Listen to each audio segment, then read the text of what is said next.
قطر کے امیر نے ممکنہ طور پر مفاہمتی کانفرنس کے طور پر منعقد گلف سربراہی اجلاس میں شرکت نہ کی، تاہم دیگر رہنماؤں نے اسے سعودی عرب اور دوحہ کے تعلقات میں سرد مہری کے خاتمے کی علامات قرار دے دیا۔ مزید آگے بڑھنے سے پہلے اگر آپ نے ہمارا چینل سبسکرائب نہیں کیا تو ضرور سبسکرائب کریں۔ ڈان اخبار میں شائع ہونے والی رپورٹ کے مطابق بدلتے ہوئے رویوں کے تحت ریاض میں دوحہ کے وفد کا گرم جوشی سے استقبال کیا گیا اور سعودی شاہ سلمان اور قطری وزیر اعظم کے درمیان مسکراہٹ کا تبادلہ بھی ہوا۔ دوسری جانب سعودی سرکاری ٹیلی ویژن پر میزبان کا دوستانہ لہجے میں کہنا تھا کہ قطر کے لوگوں آپ کو آپ کے دوسرے ملک میں خوش آمدید۔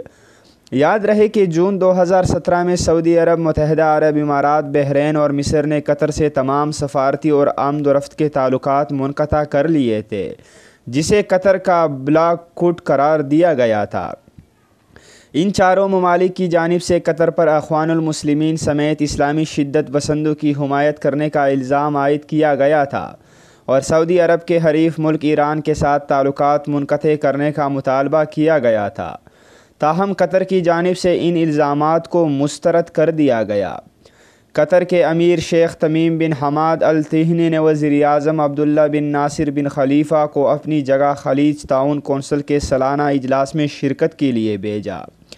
اپنی تقریر میں شاہ سلمان نے براہ راست قطر کے تنازع پر کوئی بات نہیں کی، لیکن ایران کی جانب سے جارحانہ حملوں سمیت مختلف دھمکیوں کے حوالے سے خلیجی اتحاد پر زور دیا۔